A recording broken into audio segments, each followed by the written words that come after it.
And we're back, like we never left. Welcome to the Confessions of a Not So Dangerous Mind podcast. I'd like to thank you all for spending some of your snowy, windy, stop me if you've heard this before, miserable late Saturday afternoon here in New York. But once again, we're going to skip past all that promotional jazz and get right to the guts of the episode. What I believe to be the single greatest science fiction film ever made is the newest entry in our ongoing series simply titled The Great Movies. This is another one of those films that exists in multiple versions. Director's cut, final cut, theatrical cut, international cut, TV cut, work print. This film is so good, not that it doesn't matter which version you watch. They are all great. It's just different levels of greatness, and in some cases, personal feeling and, dare I say, opinion, as simple as that, which version of this movie you feel best represents what the filmmaker was trying to do. The movie, of course, was a box office bomb that was maybe the first film to this particular scale that was rediscovered, or you might even say discovered in the first place, on home video and cable. And that film is Sir Ridley Scott's summer 1982 box office disappointment turned greatest science fiction film ever made, Blade Runner. And Blade Runner, not surprisingly, had a pretty torturous path to the big screen. It was based, or is based, on a novel by the quite extraordinary science fiction author Philip K. Dick. And as is not unusual with Hollywood, certain authors come into vogue at various points in history where it seems that every one of their stories suddenly made into movies. Many of you know how many Stephen King, either novels, short stories, have been adapted for the screen, or as the joke used to be, Stephen King adapted for the scream, a little bit of play on words. In the case of Philip K. Dick, you've had Tom Cruise in Minority Report, Ben Affleck in Paycheck, Arnold Schwarzenegger in Total Recall. Anybody out there in the peanut gallery know what the name of the story that was turned into Total Recall? It wasn't called Total Recall. We Can Remember It For You Wholesale. That is a great title. We Can Remember It For You Wholesale. As wordy as that is, it gives a pretty good idea of what that story is about. We can remember it for you wholesale. Well, Blade Runner by Philip K. Dick, the novel was not called Blade Runner. It was called Do Androids Dream of Electric Sheep? Philip K. Dick's novel was first kicked around in Hollywood in about 1977, 78 era. And the reason why I even bring up the year is because 1978, the film which ended up winning Best Picture for films released that year, which was The Deer Hunter, one of the main cogs of the production team is a quite brilliant man by the name of Michael Dealey. Michael Dealey ended up being a major driving force behind the creative team that got Blade Runner to the big screen. So Ridley Scott had made The Duelists, a very unusual film with Harvey Keitel, among others.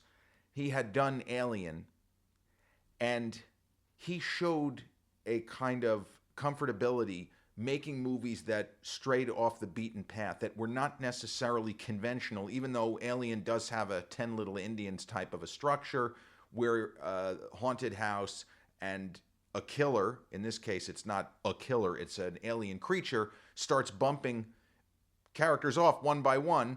A little haunted house, hell, even Clue the movie in the mid-'80s has a little bit of that kind of format.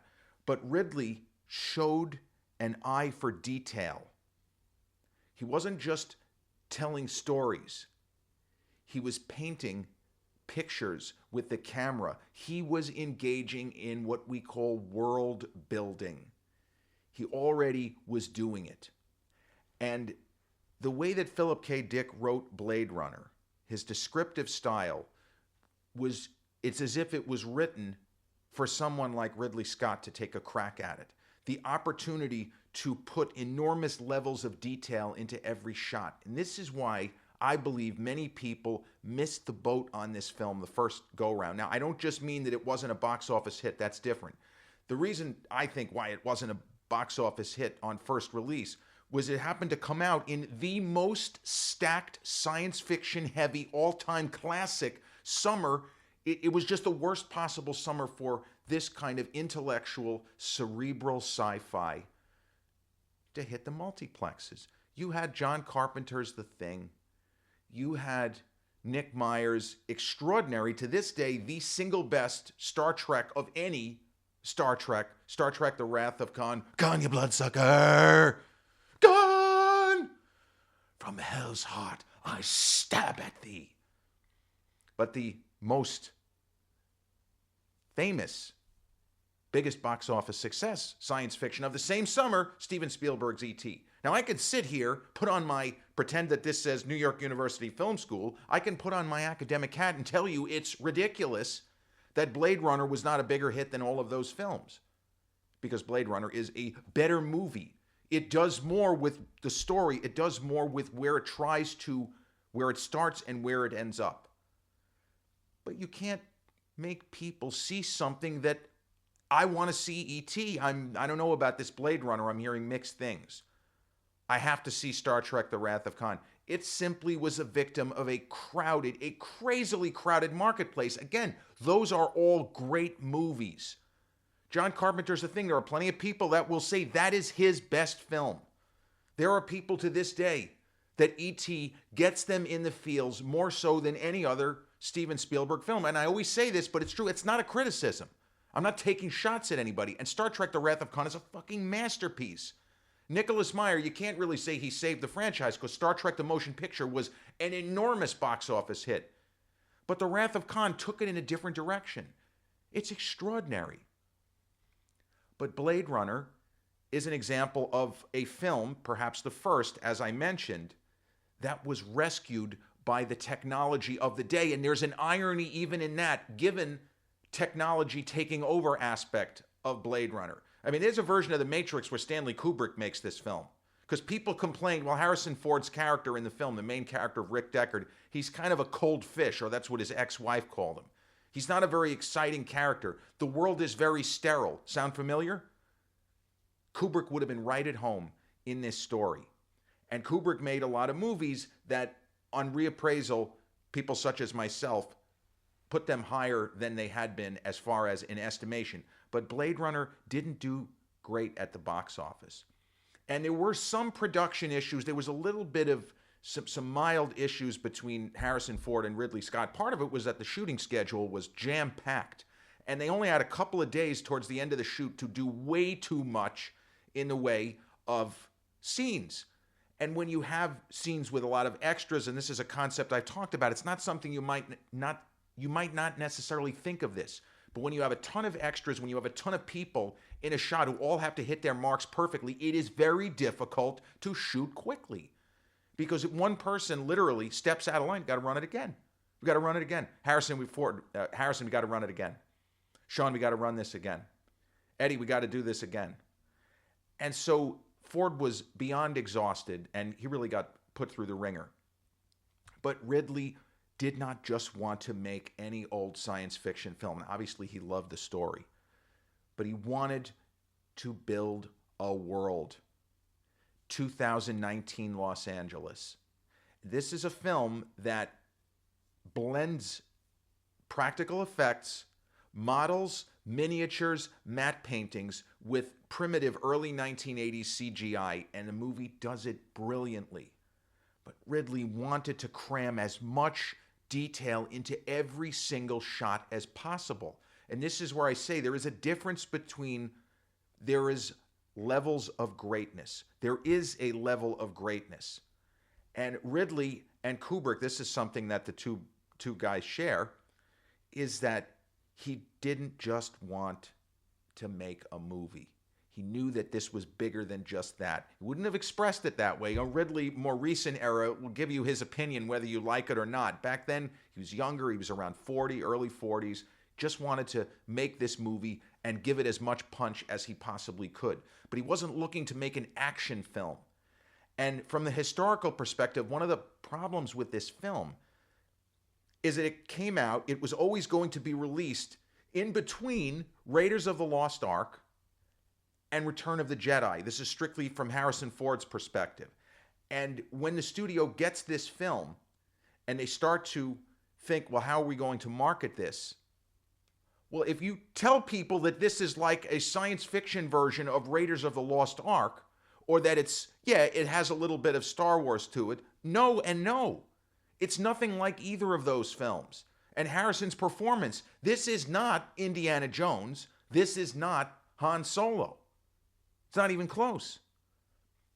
So when Ridley was able to finish filming and he assembles a cut, he gets a great musical score from Vangelis, who had just won all kinds of acclaim, including the Academy Award for Chariots of Fire. And one of the incredible things to me about Vangelis is that his scores should not have worked in Year of Living Dangerously, which I recently talked about on the channel, in Chariots of Fire. It's a synthesizer score for a film set in the 20s, for crying out loud. I don't mean the 2020s, the 1920s. And the same with Blade Runner. It's a futuristic score. It's synth. It shouldn't work, but it does. Vangelis, he had a gift. He was an extraordinary composer. So Ridley, with this incredible cast that he has, or had, with Harrison, Edward James Olmos, Sean Young, Daryl Hannah, the great Rutger Hauer. And the Rutger Hauer in this movie, something else I recently mentioned, this is the Rutger Hauer as Roy Batty that Anne Rice, when she wrote Interview with the Vampire in the early 80s, this was who she saw as Lestat. And it's why a decade later, she hit the ceiling, not in a good way, when Tom Cruise was cast as Lestat. The reality is, Rutger was already too old to play that character as she wrote him. William Sanderson, another terrific actor, Joe Turkel. There are so many great actors. And another actor, Emmett Walsh. Emmett Walsh plays Harrison Ford as Rick Decker plays his boss in this film. Ridley assembles this incredible cast. Almost every shot in this movie could be a painting. 2 hours plus, every single shot. He shot the film in a film noir style where there's a lot of smoke, a lot of contrasts, light and shadow, and the movie makes you question what it means to be human in every possible cut. It doesn't matter which cut, you're still questioning what it means to be human. And the sick thing is, and this is not like any other movie, depending on whether you watch the version that was released to theaters in the 80s, the early 80s, or you watch Ridley's preferred, now called Final Cut. Spoiler alert, Rick Deckard is either a human being or he is not a human being. So this is not, kind of from a cosmetic perspective, well, it really doesn't matter which version. From a broad perspective, it actually does matter. From your personal preference, then it doesn't matter. But it is that big of a difference, depending on which cut of the film you watch. Rick Deckard, spoiler alert, he is probably human. He's most likely not human. And we just go from there. So when Ridley was assembling the film and the studio started to screen test it. Now, they were excited. They saw some incredible footage. This is Warner Brothers, Alan Ladd Jr.'s company. Not Alan Ladd Jr., Alan Ladd Company. I think that this was the son of the actor from the movie Shane, for example. But they were excited because they had loved the dailies and the information they were getting back from the set. Ridley's just doing an incredible job. Whatever the information they were getting, they were excited. When they tested the film, it didn't test that well. And it's a similar thing to a decade later, less than a decade later, when Warner Brothers and the high command, so to speak, commissioned Goodfellas. And they knew what movie Martin Scorsese was making. Martin did not go renegade and go off script and do something that the studio didn't want. He made exactly the movie he was commissioned to make. Ridley made exactly the movie that he was commissioned to make, that the studio had given the go-ahead to the script. He did not do his own thing. He did not go rogue. But the studio realized there's not enough action. We can't really market this as an action film. Harrison's character is kind of a dud. What are we going to do? The test scores coming back not great, and that stacked summer staring them in the face. And there were a lot of people in Warner Brothers that said it's not really making that much sense. We need to do something to clarify this movie for audiences, because we're going to have a lot of people not recommending this film because they don't understand what's happening. They might say, wow, this movie is gorgeous.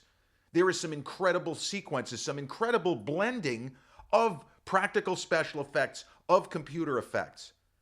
Models, miniatures, matte paintings, as I say. It's beautiful. This film is gorgeous. This is world building at its best, but we didn't make this movie for that reason. We're trying to turn a profit here. So Harrison Ford had to do a voiceover. And he was not on board with the voiceover. He didn't think that it was necessary. He thought that Ridley was able to tell the story effectively. So, ironically, Harrison Ford's voiceover, he doesn't sound particularly enthused in the voiceover. Now, you could say, well, that's kind of like the film noir voiceover, whether it's Bogart or somebody like that, or Ralph Meeker, Kiss Me Deadly, if that had a voiceover, the kind of cynical, but it doesn't even sound like that. This doesn't even appear to be a Raymond Chandler noir-style voiceover. She was giving me a look I could feel in my hip pocket. I never understood what that meant. Again, I get older. Oh, I get it now. It's terrific. So they record this voiceover in the hopes of clarifying the film, which didn't really need to be clarified. And the version that was released to theaters it had a little bit of a happier ending. And it just didn't hit. But what I'm saying, and what I've been saying, is that even if Ridley's so-called final cut had been the version that hit in theaters, if that's what lands in June of 1982, I don't think the film does that much better at the box office. Because if you go back and look at contemporary reviews, this film got really good reviews. Most major critics, with the exception of Pauline Kael, who thought that it was incredibly well shot, the film didn't work for her. She was the lead critic of, not New York Magazine, The New Yorker. And she just found fault with the storytelling. She thought that it just wasn't that good. She would have recommended you see it, but she didn't really give it a favorable review, which is how I would describe it. But most of the major critics, such as Roger Ebert, recommended everybody to see it. This is something different. You haven't seen anything like it before. But it came out, it kind of thudded at the box office.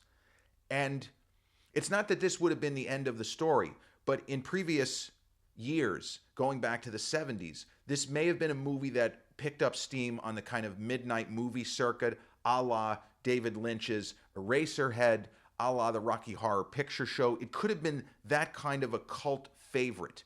But this is not a cult movie. This is not a guilty pleasure movie. This was always extraordinary cinema.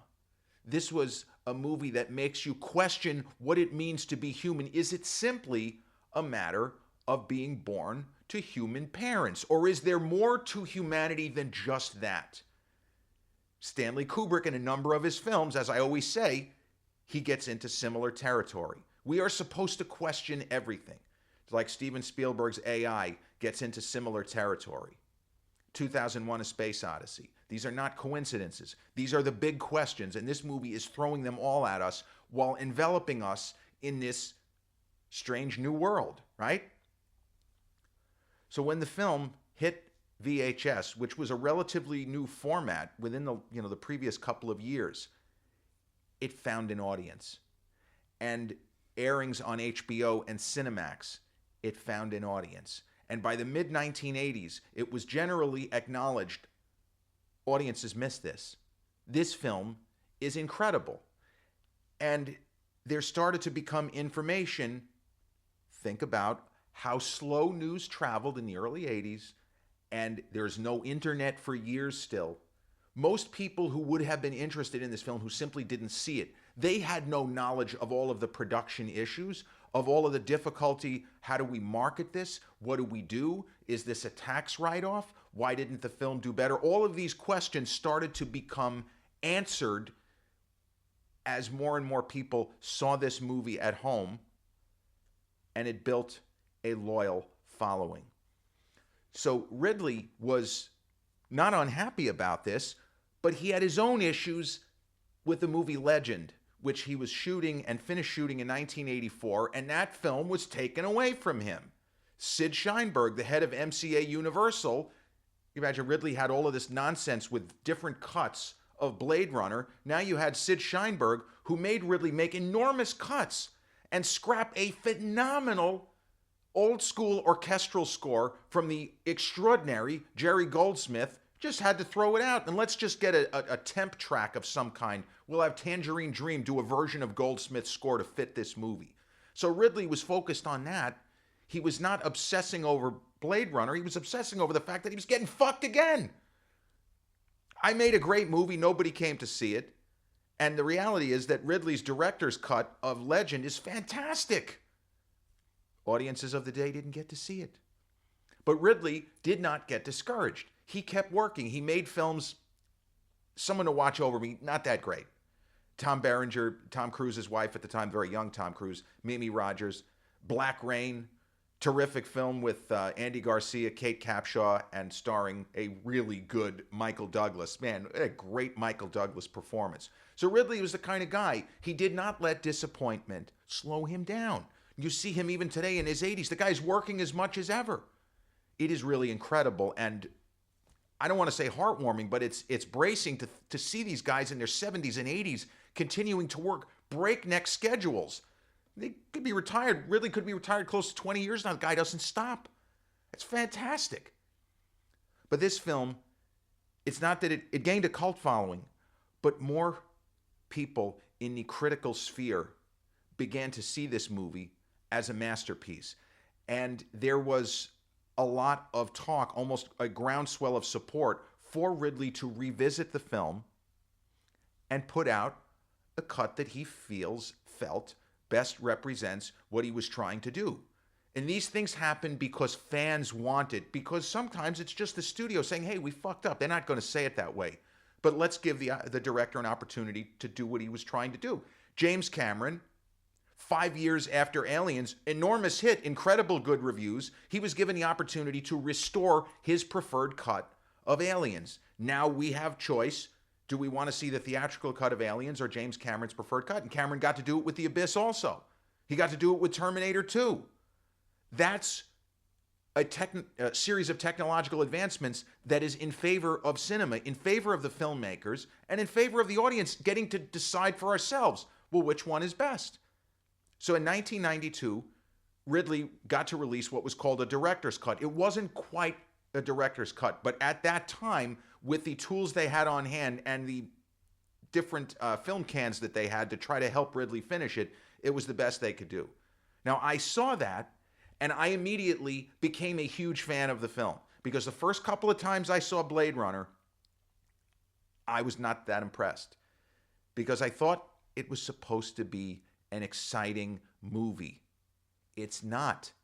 You have to be patient with this film.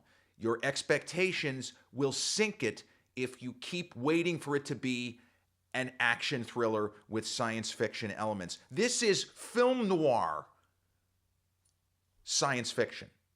It's those two, well, one genre and the other a style, but that's where it lies.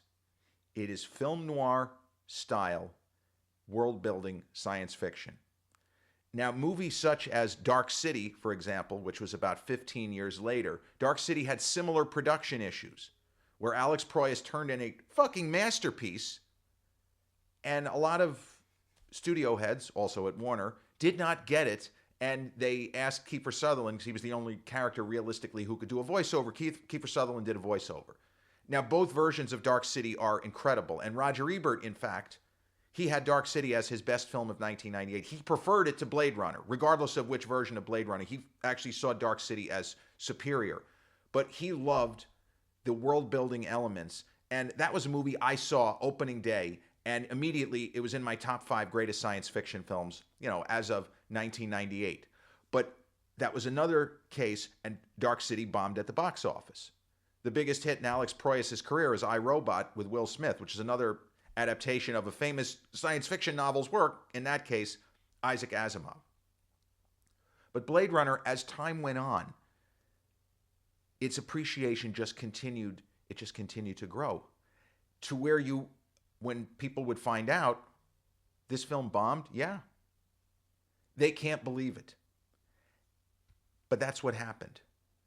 There are certain films that are immediately, they're part of the canon of great movies.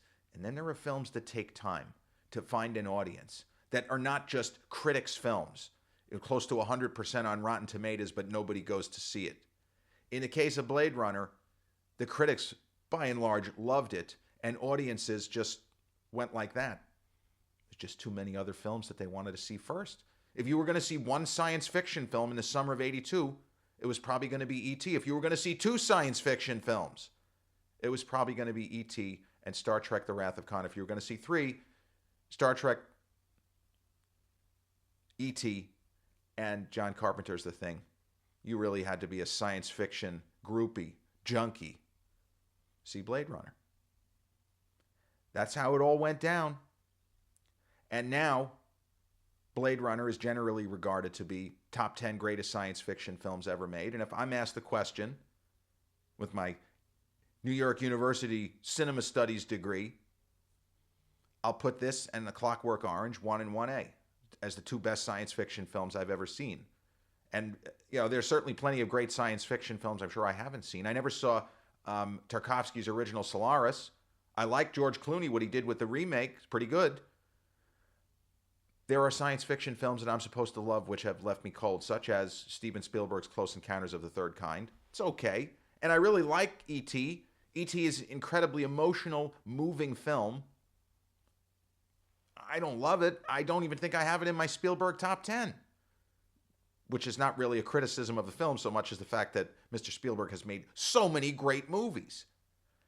Blade Runner, though, is readily available on multiple streaming platforms. I know that I don't think it's ever been on Netflix, but it's been free on Prime, and there are various streamers that have had it. It's been on what used to be HBO Max and is now Max, and it is a film that your reaction to it, if you're a young movie fan who loves sci-fi, it still doesn't guarantee you're going to like this film. It really is what you bring to it. What are your expectations?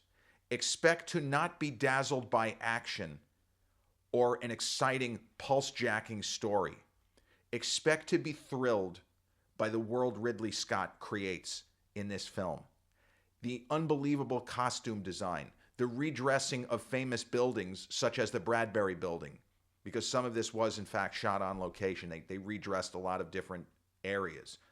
So many things on the outer edges of the frame.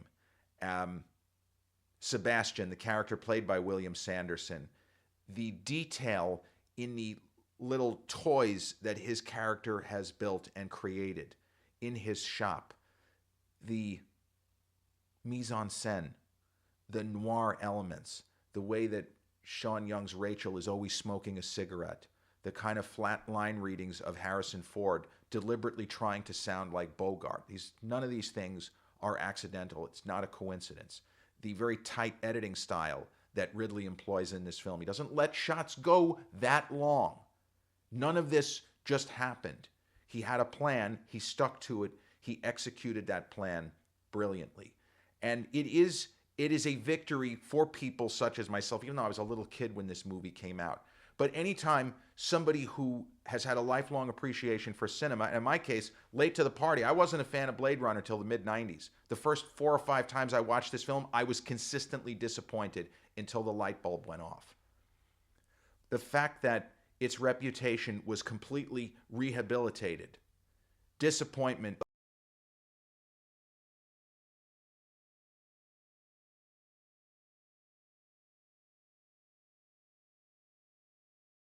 up there with 2001: A Space Odyssey. It's up there with A Clockwork Orange. Any other movie that you want to throw in there, Blade Runner, to me, holds its own. Blade Runner, directed by Ridley Scott, released in the summer of 1982, the newest entry in our continuing series of the great movies. This has been episode 446 of the Confessions of a Not So Dangerous Mind podcast. I'd like to thank you all so much for spending some of your miserable and snowy Saturday late afternoon here with me in New York. And if you check out this episode on the YouTube channel, haven't done so already, please click like, subscribe, comment, share, turn on those notifications. Or if you catch this episode on the audio platforms such as Podbean, Spotify, iTunes, or the others in which we're hosted, same general rule applies. Click like, subscribe, share, and turn on those notifications. I'll be back with a new episode real soon. Till then, peace.